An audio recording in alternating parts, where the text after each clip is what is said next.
I want to welcome Matt Michel to the podcast, Pipeline to Profitability. And we've done a podcast together, and I'm trying to pinpoint it. I think it was 2013, maybe a year or two after we did the International Roundtable in Sydney. And you've got so many accomplishments for the industry, and I'd just like maybe our listeners might like to hear a little bit about some of the things that you've done, and then we can jump into some value for our listeners. Welcome, Matt. Thank you, Alan. Yeah, and I think it was a long time ago that we did that. I remember doing that, and the time changed because you were in Sydney at the time. So if you want to talk about my career or what I did, I came out of college and I got a job as an engineer in the ice industry, making ice equipment, and went from there to Lennox Industries. And while I was at Lennox, moved from engineering to marketing, and eventually, when I was at Lennox, I was running marketing west of the Rockies. Needed P&L experience, so I went to Titus. And Titus makes VAV boxes and diffusers, and pretty well known. I think JCI acquired them since I left. But when I went there, Titus, we were entering a downturn in high-rise construction. So for the perfect timing on my part. So for the next 2 years, high-rise construction dropped about 34%, and that's where we got our bread and butter. And we used, you like to talk about pricing. We used some very clever pricing strategies, and we managed to grow throughout that time period. And while our growth wasn't spectacular, our market share gains were, because the industry was contracting so much. So we emerged out the backside of that, gaining 9.9 points of market share, and we passed Trane to be the world leader in our product area. From there, I went to a franchise organization, started an air conditioning franchise, and then eventually did marketing for the air conditioning company, a plumbing company, and an appliance company.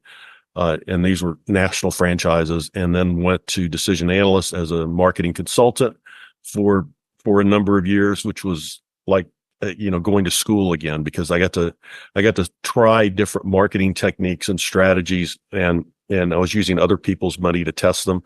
And in the course of that, the idea of the Service Roundtable came up, and it was one of those things that wouldn't go away. So in 2002, we launched the Service Roundtable, which is part of Service Nation. Service Nation was the company. The Roundtable was a product, and grew it to when I sold the company in 2017, and then stayed on for over 5 years. When I left at the start of 2023, the Service Roundtable had 5,400 member companies in the U.S., Canada, and Australia, world's largest contractor alliance. And they were in HVAC, plumbing, electric, some solar, and a few remodeling. And then we had the Service Nation Alliance, which was about 10% the size of the Roundtable. And we had launched the Service World Expo, which had become the dominant trade show for the residential side of the service trades at that time.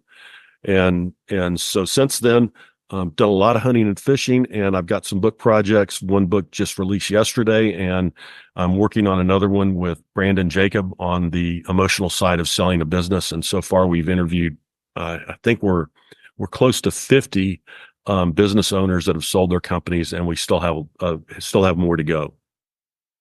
Amazing accomplishment, Matt. Congratulations on that.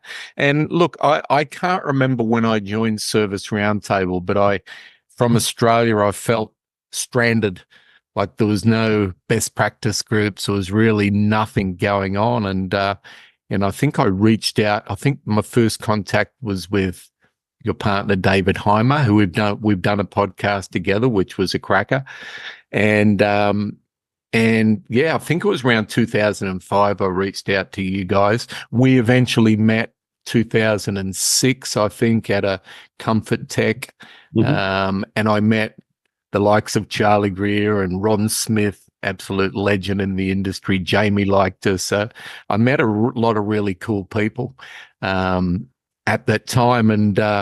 I still vividly remember the conversation we had when we first met, but I'll probably come back to that. And I'm going to talk a little bit about some of your books, which are amazing. You're doing some really good stuff on Facebook at the moment, which I'm paying attention to, because you are one of the first marketers that I really looked at with Comanche marketing, and I always listen to someone that knows what they're talking about when it comes to contractors. Yes, I've followed the likes of Dan Kennedy and many other marketers, but your marketing resonated with me and helping me to grow my company. So, but one thing that really stood out for me, and I forget how many books we sold down under. It was The Power of Positive Pricing, which no other book has impacted me and my life and what I did in Australia with Service Professionals Australia best practice. But I want to spend a bit of time on that. But I just wanted to thank you for your inspiration for me and all the contractors in Australia. I think we had 70 to 80 members of Service Roundtable. We had a small group of contractors with Service Nation, but the power of positive pricing is what I want to spend some time on. And yes, I'm going to ask you about some of your other books and recommendations towards the end of the podcast, but power of positive pricing is where I'd like to spend a little bit of time. Sure. So I've been, we brought flat rate pricing to Australia around 2006 because no one was doing it. And I took a lot of inspiration from your book. So what's some of the things that contractors really need to focus on when it comes, and I work mainly with residential plumbing, electrical, heating and cooling contractors, more so plumbing and drains, but pricing is so important. What's the big standout from your perspective, besides flat rate pricing, obviously? But so tell us a little bit about your view on how contractors should be pricing themselves. Well, poor pricing is probably the most common problem in the service trades, and it's also the easiest to fix. The challenge is most contractors can't get outside their head, and they can't view what they do in terms of the consumer. And they tend to view it for themselves, thinking, well, I can do this. Anybody can do this. No, everybody can't. And that's why they need you. And even in cases where they can, I mean, there's stuff that I can do. I'm at a point in my life where I choose not to. I'd rather pay somebody else to do it. And they come and present me with the price. Okay, I don't care. Just get it done. But we are in a time of inflation, and it is really, really important that contractors adjust their pricing almost in real time. And pricing is changing now. We need to be more sophisticated about it. I talk about, in the power of positive pricing, there's, I think, a chapter in there on flex pricing and the ability to flex some prices down, other prices up. So what you want to do is you want to take things that are easy to compare, that are very visible, and you want to move those down. And that's something that the retailers do. You can walk into I think the time I talked about walking into a big box and looking at something like diapers, and the diapers are cheap, right? And they were so cheap in this one town that I lived in that the people from one retail store were walking into the other retail store and buying them and bringing them back and reselling them because it was less than their purchase price. And they kind of put a limit then on how many you could buy. Why are they doing that? Well, what they're doing is they promote 60 to 90 items. And by heavily promoting those, that makes you think, well, yeah, they are really cheap. But you look at some of the backstore SKUs, and those things are pretty pricey. And you can do this just walking into a big box home improvement store or DIY store, and walk into the back and look at what some of the fittings, what they're charging for some of the fittings. And they're not as good as the fittings that you get in the supply house, but they cost consumers more than what you're paying. So really, when you think about it, they're practicing a pricing strategy that you can easily do. So you flex some prices down, you flex other prices up. But overall, the message has got to be that you have got to keep increasing your prices with inflation, and you need to price ahead of it because inflation is running fast. And if you don't price ahead of it, it's going to pass you when you take a nap, and you're going to be losing money. And when you're losing money, you're subsidizing your customer. And your customers need to be subsidized by you. I don't think so, but as a consumer, well, if you want to subsidize me, I'm happy to take it. I'm not going to argue with you. There's nothing worse than subsidizing your customers, and I agree with that 100%. Now, my view, my perspective, and obviously you've got a lot of data behind. I know you're a very data-driven person. You deal with a lot of contractors, but I just know the group of contractors that I've worked with over the years, and I believe that probably 90% of them aren't priced right. I don't know what your view is on that. Would you agree with that sentiment? Absolutely. Yeah. It's at least 90% that aren't priced right. It's probably a little bit higher than that. And yeah, I was going to say 95, but I like to leave a little bit of room for error there. No, I think 95 is accurate. Yeah. And here's one of the problems that you've got is you're a contractor, you price correctly, you go out in the marketplace, and all the other contractors will gather around and they will take shots at you, and they'll snipe at you, and they'll call you all kinds of names, and they'll slander you. And really, you got to remember, Ziegler said that sometimes the only taste of success some people get is by taking a bite out of you. And that's what's happening. And they're pointing their finger at you, but when they're pointing their finger at you, there are three fingers that are pointed back at them, right? Because you're a testament to what they could be if they could get out of their own way. So we need to, as an industry, as a profession, we need to practice emulation more than envy. And right now we've got more envy than emulation. But let's look at the successful people, and instead of envying them, instead of taking shots at them, instead of denigrating them, instead of making excuses for your own performance, let's emulate them. And here's the thing: the most successful contractors will always welcome you into their shop and show you what they're doing and explain things and teach them to you. And you wonder why, what's the deal? What are they trying to, they're helping you because the industry has helped them. Somebody's helped them along the way. They're giving back. Plus, if you become a better contractor, that makes it better for everybody. Agree, 100%. That's something that, even I turned the clock back, Matt, before I brought best practice to Australia and flat rate pricing. I sought out the successful contractors in my market, became friends with them, and went and visited and saw what they were doing. And I have to say, over the years, and we've discussed this, in some of the trips we've done together in Europe and Australia, and some of the most amazing times visiting different parts of the world. But we're looking at Australia and the US and Canada, where Service Nation is prominent, and the contractors we deal with, and every market has this, but when you're in the lead and you've brought in a concept like flat rate pricing, when everyone said to me in Australia, flat rate pricing won't work in Australia, Alan. Okay, isn't that interesting? I'm sure you've heard that with different markets. It won't work, and you can't charge that much. And we copped a lot of attention over that, but that's a different story. But look, working with contractors that are successful in your industry is probably the most powerful thing you can do. Reach out to them, catch up with them for a coffee, and just see what's going on. But pricing, I want to stay on this topic, and we did very well with using loss leaders, discounted drain clears, which a lot of contractors in our market criticize what we're doing. How can you clear a drain for $99 and that? But I want to go back to I don't know if you remember the very first conversation we ever had. I think myself and David, we picked you up from the airport, St. Louis, Comfort Tech.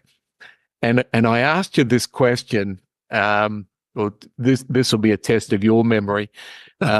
we get a lot of complaints we were getting a lot of complaints on low value tasks. It's like you go into a customer's home and it's just an adjustment of a leaking shower head or a toilet seat that's loose.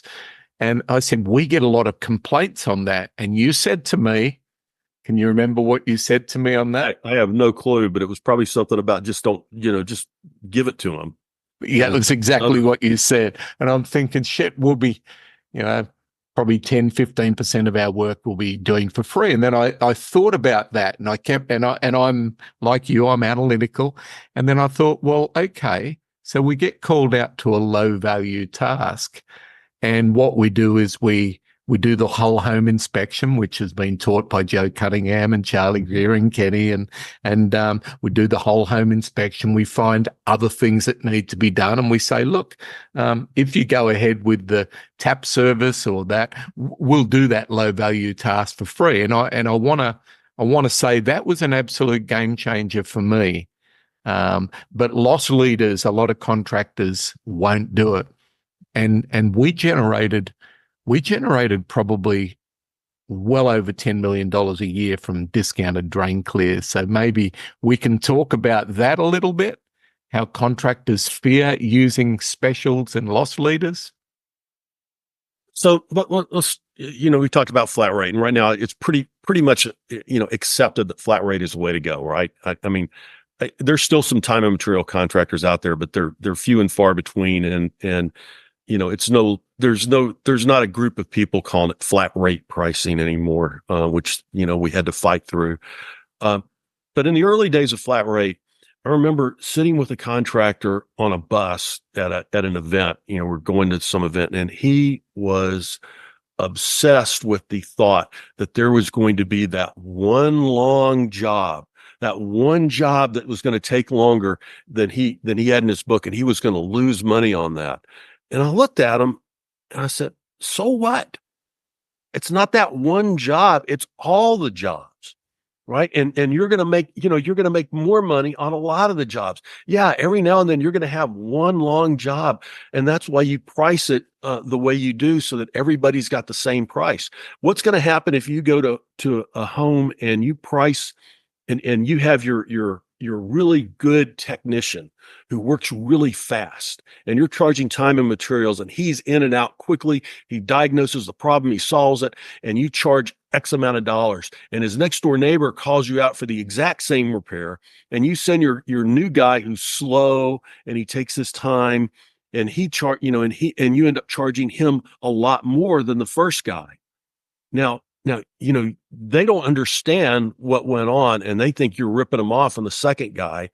And really what you're doing is you're ripping yourself off because with the first guy, because he's in and out quick. He probably makes more money. He makes more per hour, and he is billing less. So you're hurting your own bottom line. But by setting a flat rate price, you're making it average out. And really, if you combine it with performance pay, you're sort of locking in your profitability. Which is you didn't ask me about performance pay, but I think it's the natural evolution of contracting, and it marries up to flat rate pricing very well. I agree. Look, I have to say that everything that I learned in the power of positive pricing, we applied, and even working with the likes of Billy Stevens, I one thing that we agree on is margin pricing, and how we use margin pricing with extreme accuracy in profitability. Now, I know his software incorporates margin pricing into it, and I feel that it can be used without his software. But I mean, margin pricing is one of those things that I tell contractors, if I'm starting to work with someone who doesn't believe in using specials and loss leaders, it's marketing. So if you're going to clear a drain for $99 and your cost the cost of getting a technician to the call is way more than that, you then have to margin price the loss into the services the work that you're going to win. Mm-hmm. It's a lot easier to win the work when you actually get the phone call. And discounted drain clears, it's purely marketing. I tell everyone this: you want the call, you want to buy a customer, you've got to factor in the cost of the advertising and all that to actually get to that customer. So, but that's performance pay is an area that does come with complexity. I know we found it was complicated. Be great to have a really simplified way of attacking it. I mean, I'd love your view on those things, Matt. Well, I think the way I used to do it when I was in contracting was I actually called it a production bonus. And so I paid everybody, the pay was, there was a base level of pay, and then everything else was a production bonus based on sales, daily sales per truck. There's different ways of doing it, and you can dial it in. There's some of the pricing systems now or some of the FSM systems now that will allow you to punch it in, and you can almost assign it like a task, or you can assign it as a percentage, however you'd like to do it. And really what you're doing is it's almost like you're subcontracting to your team, right? And if they're getting paid like an owner, and some of these guys go, well, they're gonna rip the customer off. You're paying them to cheat people. No, because if you're following that logic, then you're getting paid to cheat people. What you're doing is you're paying them like an owner. So you're paying them to take responsibility, so they're more efficient and they're more productive. And if they do that, it pays off for them either in terms of time off or in terms of money. And that is the way we ought to be doing it. And that will maximize the gross profit potential for the company. Good point. And, I looked at in my companies that not everyone is motivated by money.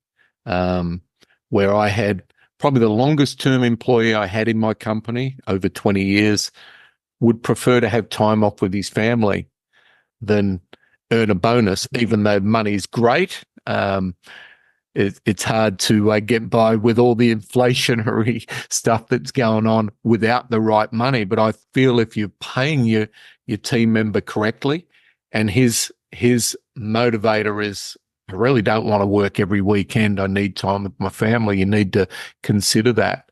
So that's a really, really good point. Look, there's no getting around performance pay. It's the complexity of how you calculate it where I always struggled.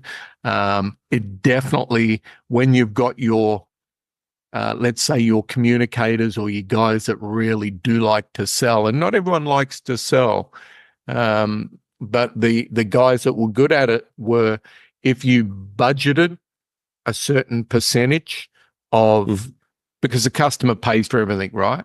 Right. And let's say and this is another area where a lot of contractors really, they don't have a good grip of their financials. You probably improper pricing, not knowing how to read the P&L. They're two of the things that, I learned from you. And then I think Ruth King was someone that I connected with who taught me a lot about the financial aspects. But there's a lot of moving parts to this, isn't it? It's not just we go out and charge X and that's what the market will bear. It's there's a lot that goes into it. Hey, Matt.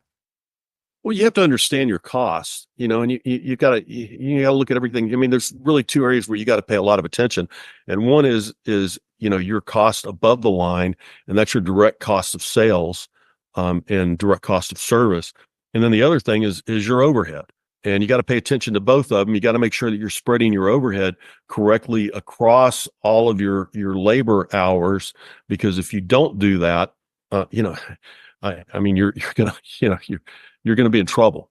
But you need to understand the concepts of break even, and it's not hard. It's not difficult. You got guys that they can do the math. They just need to sit down with somebody and go through it. And a P&L is not that big of a deal.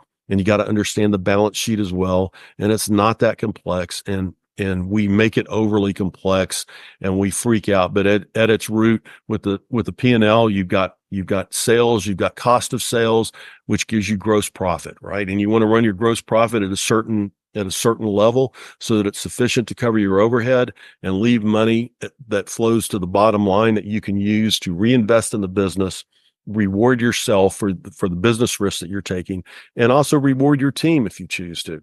And then when you look at the balance sheet, and the balance sheet works with it, it's assets equal liabilities minus owner's equity. So, you've got the stuff that you own, the stuff that's of value, what's its market value. Then you got the stuff that you owe, and the difference between the two is the book value of the company. Now, of course, we're in an era where we've got some insane valuations that are coming out, and a lot of contractors are taking advantage of the private equity craze.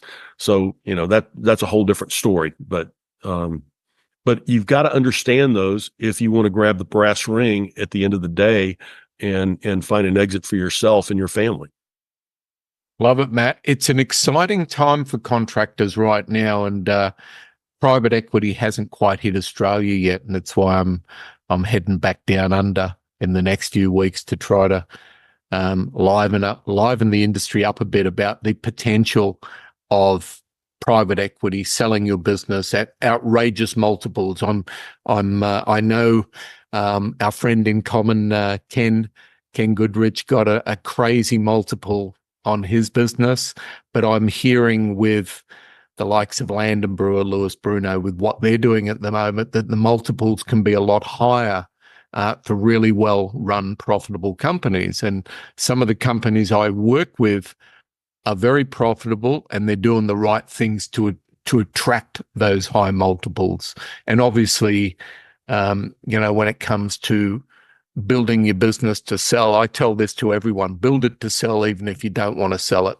Yeah. Just follow. I was honored to have spent time with Michael Gerber a few weeks back, and at a private lunch, and the man of systems, and I know there's a lot to be said about systems to build your business to sell. And I know we're going to come to your new book soon, but I'm curious to hear about what you're doing with Brandon. That sounds really exciting to me. Brandon Jacobs, lovely guy. Yeah. So for people who don't know, Brandon Jacob is an independent M&A advisor, mergers and acquisition advisor. He's been in the industry since the early consolidation and worked for ARS, was buying companies for ARS. And he understands this game. He's a certified financial analyst. He's a CPA. Good guy. He's a little bit different in that he'll take off and go hike some, Appalachian Trail or the Pacific Coast Trail. But he still works on his cell phone while he's doing it. And he probably doesn't charge what he should charge. I tell him that all the time. He admits it, understands it, accepts it, but he seems comfortable with it. So, what can you say to that? I mean, he cares about his clients. And so he's talking to me, and he said he's got this idea. Sometime he needs to write this book because these emotional things come up over and over and over again. And he wish he could just hand somebody something and say, "Here, get ready for what's going to happen."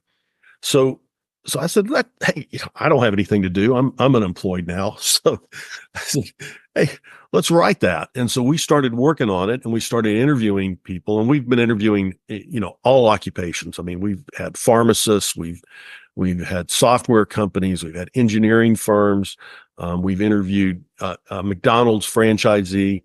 I mean, it's all over the map, and of course, there's been contractors. And what we're doing is we're looking at what are the things that you go through in this process of selling a business? Brandon has seen it from the M&A side. I've experienced it from the entrepreneur side. And what's been surprising is we thought there'd be a lot about due diligence and about, all the pain that goes through that. We thought really there's a lot behind the decision to sell. There's a lot of emotion built into that. And then there's a whole lot that comes into play the day the entrepreneur walks away. And that's where the biggest struggles are. And some of these guys have figured it out. A lot of them haven't. I was one of the ones that thought I'd figured it out, and I hadn't. I'm I mean, my plan was I was going to go hunting or fishing somewhere in the world every month. And one of my best friends said, Matt, you got too much motor. That's not going to work for you. And he was right. So now I got a whole bunch of projects going on, and I'm happier doing that. But this book is one of them. And again, we're running into all kinds of situations. We're recording everything. We're transcribing it. And we're going to try to summarize it down, make it very readable, something that business owners will read, because business owners aren't going to pick up a 200-page book that's, with 18-line paragraphs.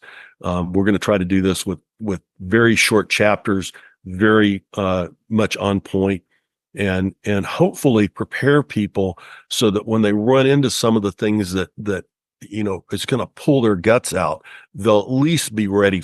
They'll at least understand that this is what's coming. I love it. It's just, for me, I mean, I have had an exit, but it wasn't a great exit. It was more of a, I think what happened to me in Australia with the guy who was teaching contractors how to rip off the public, and only because I believed that I had to teach contractors to pull their heads out of their asses and charge correctly, and there's no other better way to say it.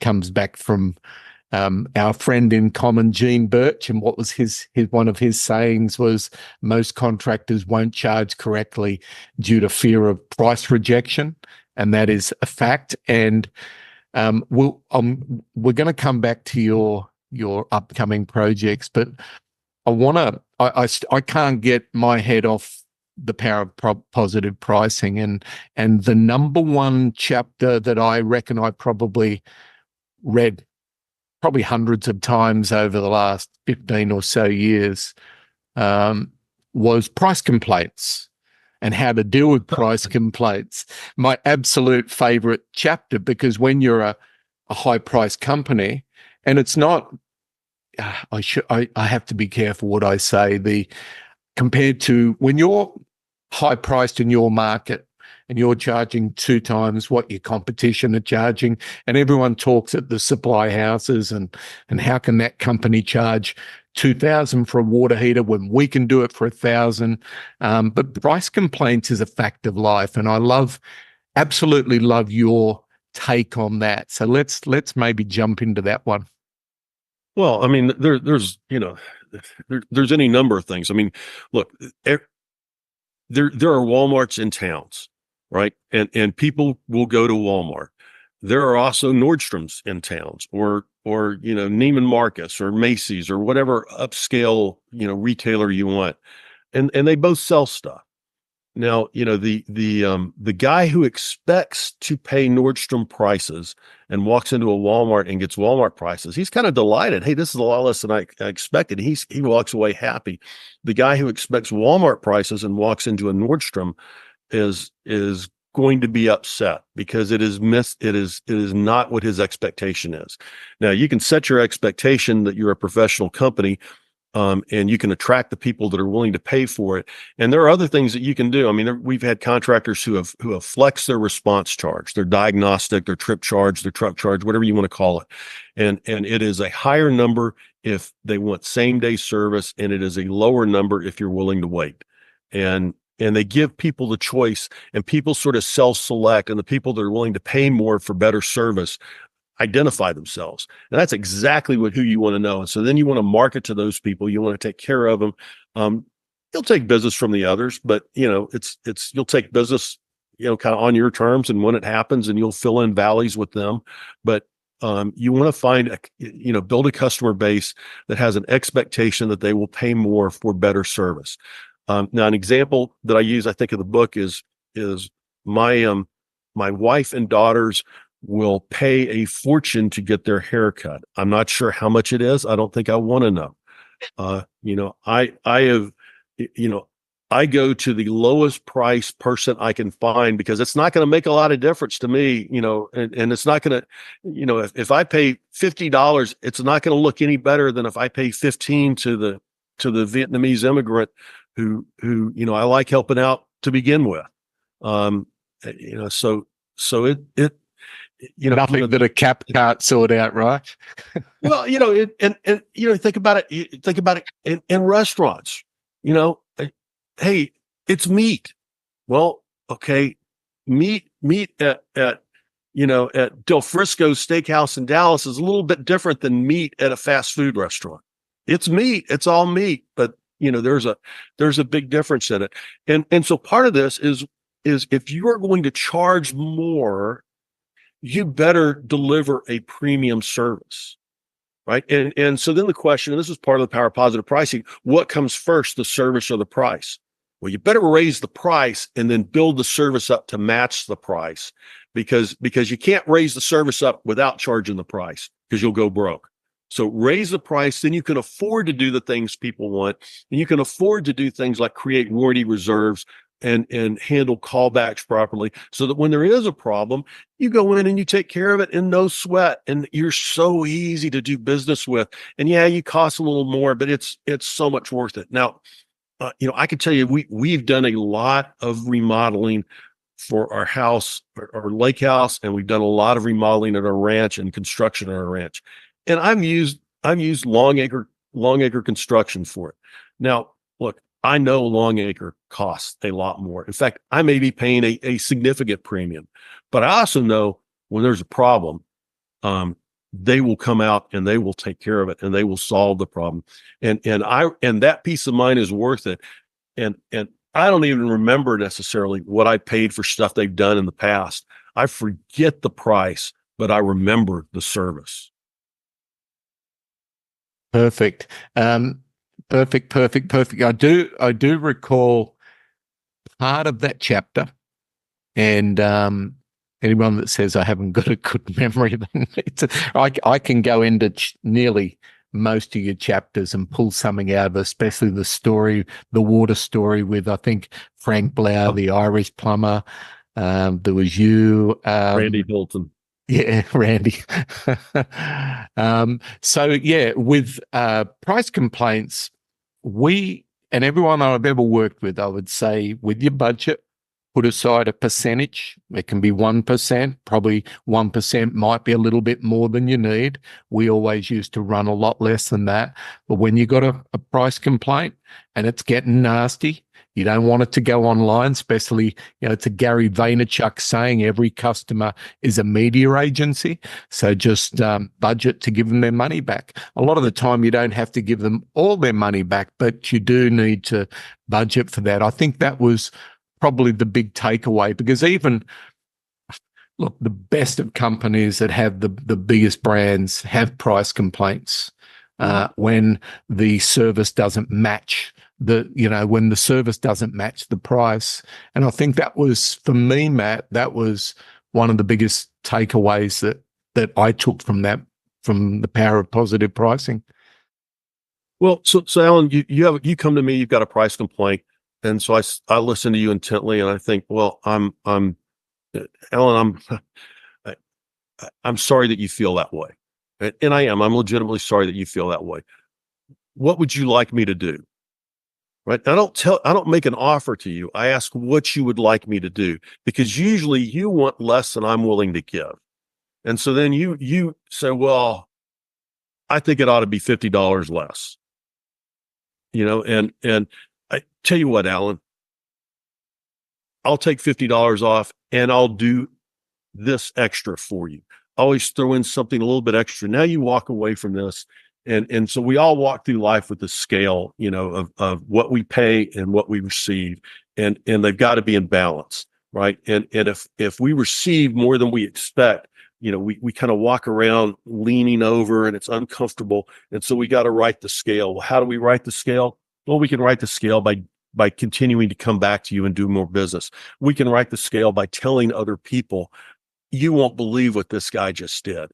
And there is no better customer advocate than the person who had a problem that you solved, and they are delighted, and they will run out and tell the world.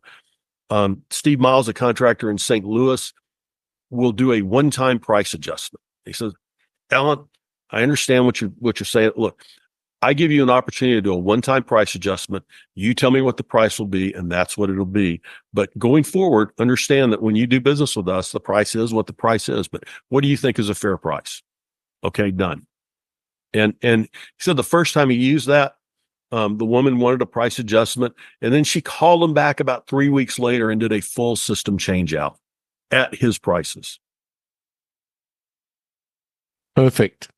Love that. So Matt, we're as I said at the beginning of the podcast, I always everyone I have on, I ask them for a book recommendation. Now I know you've got some stuff going on, and I'd like this to be an opportunity for you to let the the world know about your upcoming book, Contractor Stories.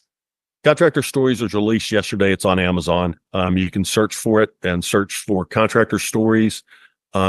There's a similar titled book. Make sure it's the one that's got my ugly face on it on the cover, and the Contractor's, it's kind of a dark cover. But Contractor Stories are a series of 10 short stories that teach business lessons for contractors. And they're business lessons or business insight. It's fun to read. It's entertaining. It's easy to get through. And you'll learn something that you can take and apply, and it'll help you. I mean, it's things like attitude, and it's things like fear, and it's things like getting out of a sales slump, and it's things like taking the guy that doesn't sell. And there's a chapter in there about why somebody should go into the trades versus going to college that you can share with kids. I mean, there's a variety of stories in there, and they're designed to teach you stuff and to make you feel good. And it's a book that I'm sure, if you read it, you will walk away from each chapter with a smile on your face. I'm looking forward to that. $15.95. Come on.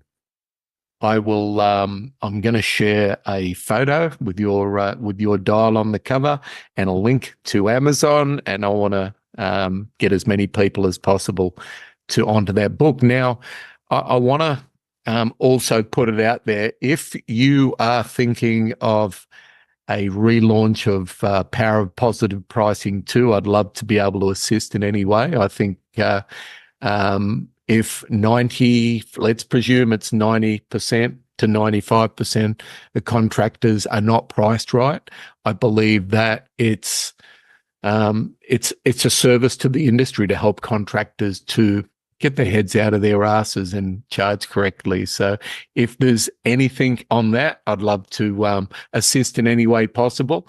And I want to thank you for all you've done for the industry with Service Roundtable, Service Nation, Service World Expo, the best, one of the best trade show, or the biggest trade show in the US. I love the time we did stuff in Melbourne and Sydney. It was fantastic. I just want to thank you for everything you've done for the industry. I'm proud to call you a friend. Thank you. Well, I am doing a keynote at the next Service World, so I am back as a free agent doing a lot of public speaking as well. If you come to Service World, you can hear me from the main stage one of the days. I'm not sure which one. I think I'm the last person between the contractors and happy hour, which is not a comfortable place to be. I'd rather be after happy hour because all my jokes are funnier. Right. But so I look forward to that, and I'm sure I'll see you there. I've got a series of book projects ahead of me, including one with Joe Cunningham. The Power of Positive Pricing, I've got the rights and the ability to do it. I negotiated that in the sale of the business, but I'll be honest with you, Alan, it's 4 or 5 books down the list. That's all right. We're still young enough, right? There's plenty of time left for sharing our knowledge for the industry. Pretty sure we're both born in the same year, so it puts us similar number of rotations around the earth, as Mark Madison would say. But thanks again, Matt. I really do appreciate everything, and look forward to catching up with you at Service World.